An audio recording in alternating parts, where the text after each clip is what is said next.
내용은 다 아시죠? 여러분에게 묻고 싶은 게 있습니다. 그러면 토끼와 거북이 중에 누가 더 옳은 걸까요? 너무 어려운 질문이죠. 그럼 쉽게 질문하겠습니다. 정직하게 대답해 주세요. 거북이처럼 살고 싶나요? 토끼처럼 살고 싶나요? 정직하게. 나는 거북이처럼 살겠다. 나는 토끼처럼 살겠다. 나머지 분들은 그냥 사람처럼 사는 걸로 하도록 하겠습니다. 손을 안 드시는 분들이 꽤 많아요. 여러분, 요즘 젊은이들한테 물어보면 다 토끼처럼 살려고 합니다. 그렇죠? 어떻게 해석하느냐에 따라 조금 다르지만 조금 순화시켜서 하면 거북이는요, 목표만 바라보는 목표지향적인 삶이죠. 좌우를 보지 않습니다. 오로지 자기 길만 갑니다. 편협한 사고죠. 아닌가요? 너무 진지하게 들으시는군요. 그런데 토끼는 어떻습니까? 주변 사물도 살피고 즐길 줄 아는 사람이에요. 그렇죠? 하늘의 구름도 보고 새도 보고 나무도 보고 가다가 물이 있으면 첨벙 들어가서 놀기도 하고 언덕길에 나오면 썰매도 타다가 그리고 자고 싶으면 나무 그늘에서 낮잠도 자고 요즘 젊은이들은 다 토끼처럼 살려고 합니다. 어쩌면 요즘 삶의 트렌드인데 요즘엔 목적보다는 과정을 많이 중요시하지 않습니까?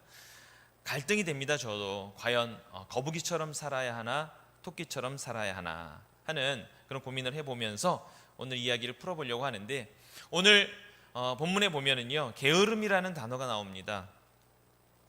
6절에 보면 형제들아 우리 주 예수 그리스도의 이름으로 너희를 명하노니 게으르게 행하고 우리에게서 받은 전통대로 행하지 아니하는 모든 형제에게서 떠나라 이렇게 말씀합니다. 여러분, 토끼와 거북이 중에 누가 게으른가요? 이렇게 질문을 드리면 굉장히 답하기 어렵죠. 여러분, 느린 것과 게으른 것은 정말 다른 것입니다. 바쁜 것과 부지런한 것도 다른 문제입니다. 느리지만 부지런할 수 있고요. 바쁘지만 게으를 수 있습니다. 저도 아침에 교회 올 때 보면요, 저희 집에는 항상 이런 말이 있습니다. 출발 30분 전. 항상 그럽니다. 막 서두릅니다. 자기 거 각자 준비하고 씻고 여러 명이 동시에 준비하니까요. 4명이 동시에 나와야 되니까 그럼 이제 출발 10분 전, 막 출발 5분 전, 출발 3분 전 그렇게 했는데도 불구하고 집 현관을 나오다가 항상 잠깐만 그럽니다. 다 아시죠? 저희 집만 그런 건 아니죠. 핸드폰 또 차 시동 딱 걸고 출발하려고 그러는데 잠깐만 그러고 쇼핑백 놓고 왔다 그러고 그런 일이 종종 있습니다. 바쁘게는 움직이는데 어떻게 보면 그게 더 시간이 늦어질 때가 있어요. 천천히 우리가 차분하게 준비하면 더 좋은데 항상 분주하고 바쁘다 보니까 결과적으로는 더 늦을 때가 있어요. 그런 걸 보면 부지런히 움직이긴 했는데 게으른 삶을 사는 것은 아닌가 하는 그런 생각을 해볼 때가 있습니다. 오늘 이 본문의 말씀을 읽으면서 사실은요 조금 낯설게 느껴집니다. 형제들아 우리 주 예수 그리스도의 이름으로 너희를 명하노니 게으르게 행하고 우리에게서 받은 전통대로 행하지 아니하는 모든 형제에게서 떠나라. 이 말씀을 혹시 이 중에 이제 신앙에 연륜이 좀 있으신 분들은 이걸 읽으면서 좀 어색하게 느끼지 않으십니까? 예전에는 성경이 이렇지 않았습니다. 지금 개역 개정이 나오기 이전 옛날 개역 성경에는 이렇게 되어 있습니다. 형제들아 우리 주 예수 그리스도의 이름으로 너희를 명하노니 똑같습니다. 근데 여기서 게으르게 행하고라고 되어 있지 않고 옛날 성경에 보면 규모 없이 행하고, 이때는 좀 끄덕끄덕 거려 주셔야 왕년에 성경 좀 읽으신 분입니다. 그냥 기억이 안 나시더라도 좀 끄덕끄덕 해주셔야 나 왕년에 성경 좀 읽었다. 규모 없이 행하고 우리에게 받은 유전대로 행하지 아니하는 모든 형제에게서 떠나라 이렇게 적혀 있었습니다. 규모 없이 행하고가 게으르게 행하고로 번역이 바뀌었습니다. 그래서 왜 그럴까 그러고 제가 번역을 여러 가지를 찾아봤습니다. 옛날 가장 권위 있는 킹 제임스 버전에 보면 disorderly 이렇게 해갖고 무질서하게 이렇게 번역이 되어 있고요. 그리고 NIV 가장 많이 쓰는 것 중에 하나인데 거기 보면 idle 게으르다 이렇게 번역이 되어 있고요. NASB 미국에서 많이 쓰고 있는데 거기에 보면 unruly life, 이건 제멋대로 또는 다루기 힘든 이런 뜻입니다. 제멋대로 산다. 한글 성경에는 원래 규모 없이 행하고가 지금은 NIV에 있는 대로 게으르다 하는 단어로 표현이 되어 있었습니다. 그래서 원어를 찾아보니까 아타크테오라는 단어를 썼는데요, 헬라어로 아는 부정접두어입니다. not. 그리고 타소라는 원형을 갖고 있는 타크테오는요, 이게 군대 용어랍니다. 제자리에 놓다, 배치하다, 차례차례대로 위치를 지정해 주다, 이런 의미를 가지고 있답니다. 그러니까는 게으르게 행하다 하는 의미가 원래 제자리에 있지 않고 배치한 대로 하지 아니하고 자기의 차례를 지키지 아니하고 하는 그러한 원어적인 의미가 있다고 하는 거죠. 여러분, 군대 가면 제일 먼저 훈련소에서 하는 훈련이 있습니다. 그 훈련을 뭐라고 합니까? 제일 먼저 하는 훈련이 있습니다. 제식 훈련을 합니다. 제식 훈련. 군인을 만들기 위해서 차렷! 열중샷, 차렷, 이런 거 합니다. 좌양좌 우양우, 앞으로 가, 좌양 앞으로 가, 우양 앞으로 가, 이런 거 합니다. 왜? 질서를 가르치는 거예요. 군인이 되기 위해서는 최소한 군인이 가지고 있어야 하는 어떤 자기 위치, 질서, 자세, 이런 것들을 제일 먼저 가르칩니다. 그래서 팔을 쫙 들어야 되는데 팔 높이가 다르면 야단 맞습니다. 높이도 딱 일정하게, 발도 딱딱 맞춰야 됩니다. 오늘 본문에 있는 말씀에 게으르게 행하고를 여기에 비추어 보면 앞으로 가 했는데 왼발 가야 되는데 왼발할 때 오른발 나가는 사람이 게으른 사람입니다. 원어의 의미대로라면. 그래서 무질서하고 의미에 태만하고 자기 멋대로 구는 그런 사람을 이렇게 표현할 수 있을 것입니다. 어떤 회사에 한번 방문한 적이 있는데 거기 보니까 정위치 운동이라는 걸 하더라고요. 정위치 운동. 회사에 봤더니요, 공장인데 바닥에 라인이 진짜 많아요. 빨간색 라인, 파란색 라인, 노란색 라인. 그게 이제 다니는 길을 다 표시한 거고요. 동그라미가 곳곳에 있는데 뭐냐 그랬더니 이 동그라미는 휴지통 놓는 동그라미. 거기에다 휴지통을 항상 놔야 되는 거예요. 기계마다 다 라인이 다 그려져 있어서 뭐든지 자기 자리가 있어요. 그래서 딱 물건을 갖다 쓰더라도 항상 제자리에 갖다 놓을 수 있도록 자기 위치를 다 표현해 놨더라고요. 좀 답답해 보이기도 했지만 그러나 여러 사람이 살다 보니까 이게 도움이 되겠다 하는 그런 생각을 해봤습니다. 이렇게 정 위치를 딱 찾아가야 게으른 삶이 되지 않는다는 거죠. 어쨌든 게으르다는 의미는 그냥 느긋하게 천천히 움직이는 것, 이전에 나무늘보처럼 움직이는 게 아니고 질서를 지키지 않는 것, 제자리를 찾지 못하는 것이 게으른 삶에 대한 의미라고 볼 수 있습니다. 데살로니가 교회에 사도 바울이 말씀을 하신 이유가 있습니다. 당시에 데살로니가 교회에는 예수님의 재림이 가까웠다고 생각하면서 자신의 책임과 어떤 역할을 다하지 않고 어떤 교회의 질서까지 해치는 많은 사람들이 있었다고 합니다. 자기의 삶도 다 팽개치고 다시 오실 주님만을 기다리다 보면서 그들이 일상적인 삶의 어떤 기본적인 규율을 지키지 않는 거죠. 그들을 경계하면서 오늘 사도 바울이 주신 말씀입니다. 우리 주위에서도 때로는 임박한 종말론을 주장하는 이들 가운데 이런 경우가 많이 있었던 것을 잘 압니다. 곧 종말이 온다고 생각하면 다니던 직장도 때려치고 집도 팔고, 누구한테 갖다 주는지 모르겠어요. 그 돈을 집도 다 팔고 재림 예수만 기다리던 사람들이 있지 않습니까?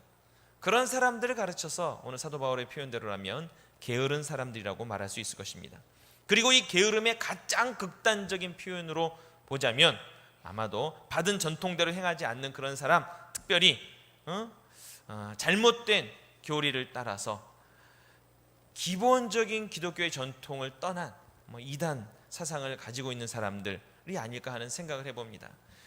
그런 사람들을 향해서 오늘 사도 바울은 그런 사람들과 함께하지 말고 떠나라, 쉽게 말하면 절교하라, 이렇게 말씀해 주시고 있는 거죠. 제가 요즘 드라마를 전혀 안 보는데 딱 하나 관심을 갖기 시작한 드라마가 있습니다. 아마 이 중에 보시는 분이 별로 없을 것 같아요. 인기는 별로 없습니다. 종편에서 구해줘라는 드라마를 합니다. 구해줘. 뭐냐 하면요, 저도 전혀 모르고 한번 쓱 지나가는 광고 때문에 보게 됐는데요, 보시지 마십시오. 보면요 엄청 찝찝합니다. 정말 정신 건강을 해치는 드라마입니다. 사이비 종교를 배경으로 하는 드라마고요. 한 가족이 나오는데 쌍둥이 남매가 있는데 오빠가 장애를 갖고 있었는데 왕따를 당하다가 죽게 되고 엄마는 정신이 이상해지고 그러는 와중에 사이비 종교 집단에 들어가게 돼요. 그러고 아빠는 사이비 종교 집단에 맹신하게 되고 이제 딸이 오로지 유일하게 제정신을 갖고 있는데 그 집단에서 빠져나오지 못하고 있어요. 아직 못 빠져나왔어요. 어저께까지 9회를 했습니다. 네. 어저께 너무 늦게 해서 못 봤고요. 8회까지 봤습니다. 그런데 보면 볼수록 찝찝한 드라마입니다. 왜냐하면 그 드라마를 보면요, 용어만 조금 바꿨지 모든 장면들은 교회와 똑같습니다. 목사님은 영부님이에요. 영부님, 영의 아버지다. 그래서 영부. 전도사는 사도고요. 그 다음에 교회는 구선원, 구선원. 그리고 하나님을 새하늘님 이런 식으로 해서 될지어다, 믿습니다. 모든 용어 똑같고요. 성경 구절도 드라마마다 계속 나옵니다. 성경책 그대로 있습니다. 그리고 예배하는 장면 여러 가지 부흥회하는 장면, 신유회 이렇게 집회하는 장면 많이 나옵니다. 그냥 기독교에 대해서 잘 모르는 사람들이 있죠. 세상 사람들이 그냥 보면 교회에서는 저러나 보다라고 생각하는 장면들로 가득 차 있습니다. 아마 그 드라마를 교회를 다니지 않는 사람이 보면 반드시 기독교에 대한 반감이 생길 수밖에 없어요. 그래서 보면 볼수록 엄청 찝찝하고 기분이 좀 더러워지는데 그래도 일단은 도대체 무엇을 말하려고 하나 궁금해서 보고는 있습니다. 물론 이단을 이렇게 하거나 아니면 이단을 빠지면 안 된다 이런 드라마는 아니고요. 한 예쁜 여주인공, 걔를 구출해내는 또 청년들이 있습니다. 그 청년들이 그 이단에 빠진 한 자매를 이렇게 구출해내는 그런 내용이에요. 아직 결론이 안 나서 모르겠습니다만 그걸 보면서 겉모습은 너무나 똑같습니다. 그러나 동기와 의도가 다르고 분명 그들의 결과가 달라요. 근데 그들은 열심히 활동합니다. 나가서 봉사활동하고 구제활동하고 그리고 사람들에게 그렇게 친절할 수가 없어요. 모든 사람들에게 친절하고 겉모습은 완벽한 크리스찬의 모습인데 그러나 그들은 결코 우리와 다르지 않습니다. 다릅니다. 너무나 같은 점이 없어요. 모든 똑같은 성경을 쓰고 하는데도 불구하고 그들은 하나님 보시기에 분명 이 단어대로라면 게으름의 극치를 보여주는 사람인데 문제는 이러한 모습을 보면서 이 세상 사람들이 저기에 현혹되면 안 되는데 하는 그런 생각을 하게 됩니다. 사도 바울은 게으른 자와 절교하고 떠나라 그리고 우리를 본받으라 이렇게 말씀하고 있어요. 7절에 보면 어떻게 우리를 본받아야 할지를 너희가 스스로 아나니 우리가 너희 가운데 무질서하게 행하지 아니하며 누구에게든지 음식을 값없이 먹지 않고 오직 수고하여 애써 주야로 일함은 너희 아무에게도 폐를 끼치지 아니하려 함이니 우리가 권리가 없는 것이 아니요 오직 스스로 너희에게 본을 보여 우리를 본받게 하려 함이니 라고 말씀하고 있습니다. 그들이 보면 분명 교회와 비슷한 모습을 갖고 있지만 중간중간 그들의 악한 의도들이 나옵니다. 그리고 그들이 가지고 있는 사악한 결론도 나옵니다. 그것들을 바라보지 못하면 우리는 현혹되기 쉬운 거예요. 게으른 자들도 비슷한 것 같아요.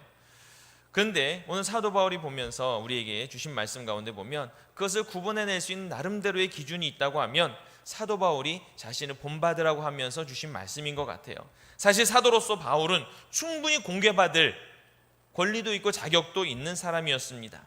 여러 지역을 다니면서 복음 전파하는 것만으로도 충분히 힘들고 그리고 시간이 없었을 것입니다. 그럼에도 불구하고 그런 바쁜 가운데도 사도 바울은 직접 자기가 천막을 만드는 노동을 한 것을 쉬지 않았고 자신의 생기를 이어가는 모범적인 자세를 보여주고 있습니다. 삶의 기본적인 자신의 질서를 흐트리지 아니하고 항상 성실하게 일하며 모범적인 자세를 보여줍니다. 이것이 성도의 마땅한 생활 태도고 현실의 삶에 충실해야 하는 본이 아닌가 하는 생각을 해봅니다. 게으른 자를 경계하며 심지어는 일하기 싫어하거든 먹지도 말라 하는 말씀을 인용하시면서 우리에게 말씀해 주셨는데 창세기 3장 19절에 내가 흙으로 돌아갈 때까지 얼굴에 땀을 흘려야 먹을 것이니 이렇게 하나님께서 아담에게 말씀해 주신 것으로 시작해서 우리는 끝없는 노동을 할 수밖에 없지 않습니까? 어떻게 보면 이 노동이 죄에 대한 엄중한 대가고 형벌처럼 느껴질지 모르지만, 그러나 동시에 이 노동은 하나님이 우리에게 주신 배려고 축복이기도 합니다. 가끔은 광고 카피가 늘 떠오를 때가 있어요. 열심히 일한 당신 떠나라, 그런 광고 있잖아요. 떠나고 싶을 때가 많습니다. 6일간 열심히 일한 자가 7일째 진정한 안식을 누릴 수 있습니다. 일하지 않은 자는 안식의 기쁨을 몰라요.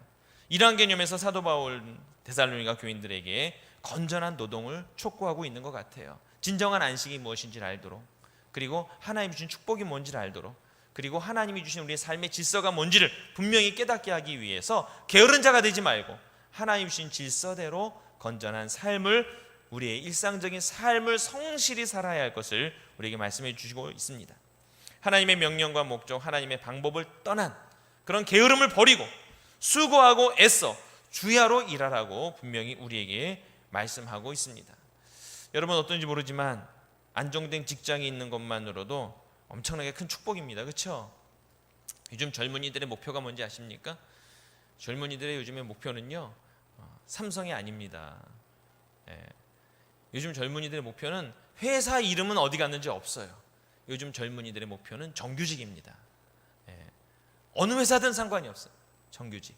내가 쭉 일할 수 있으면 어디든지 성공한 인생이에요. 요즘은 그만큼 시대가 점점 어려워지고 있는데, 그만큼 일하는 것이 축복이라는 것을 다시금 새삼 깨닫게 되는 시기이기도 합니다. 여러분 신앙생활도 마찬가지인 거 혹시 아십니까? 이 중에 좀 교회 좀 방황해 보신 분 계십니까? 저는 목사인데도 불구하고요, 교회를 정하지 못하고 많이 방황을 했습니다. 이렇게 말씀드리면 또 오해가 있으려나? 저는 원래 저의 또 사역제가 있지 않습니까? 학교가.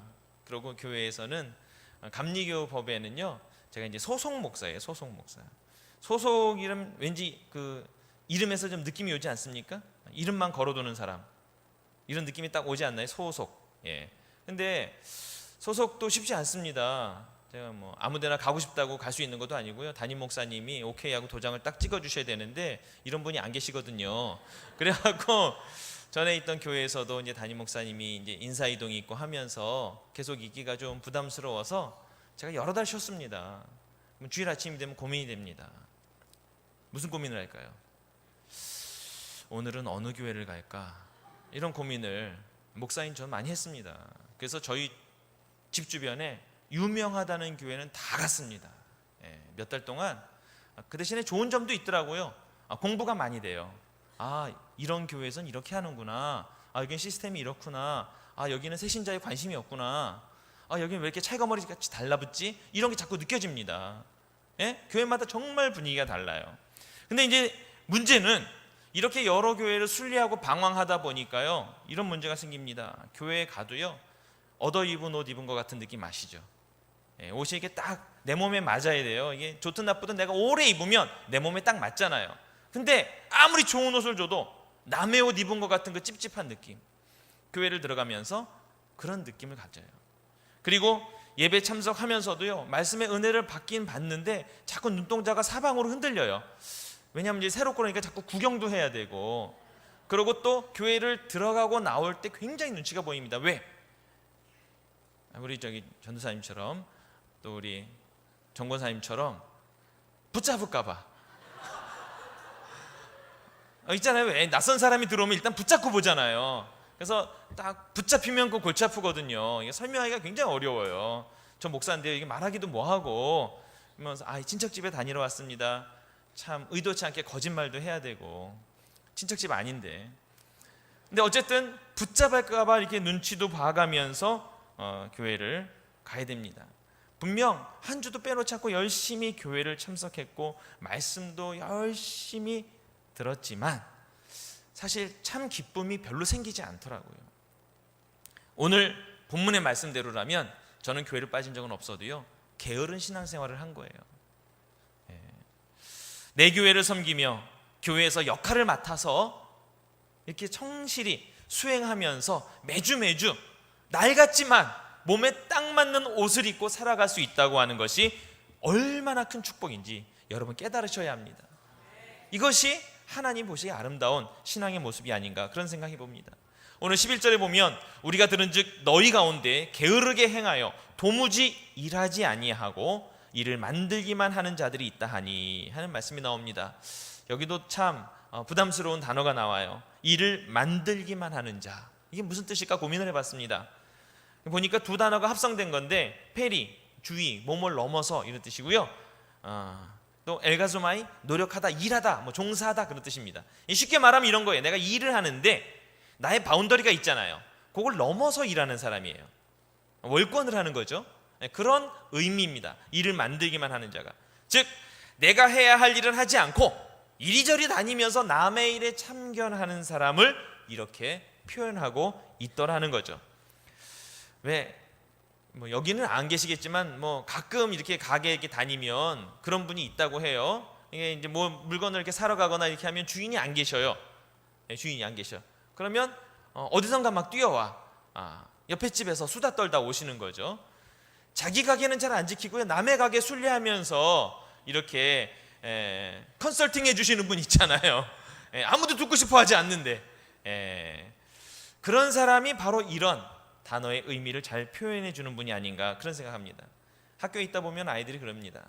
이제 학교 끝나면 이제 청소 당번이 있잖아요. 반장이 오늘은 5번, 6번 청소 막 지시하고 자기는 사라지잖아요.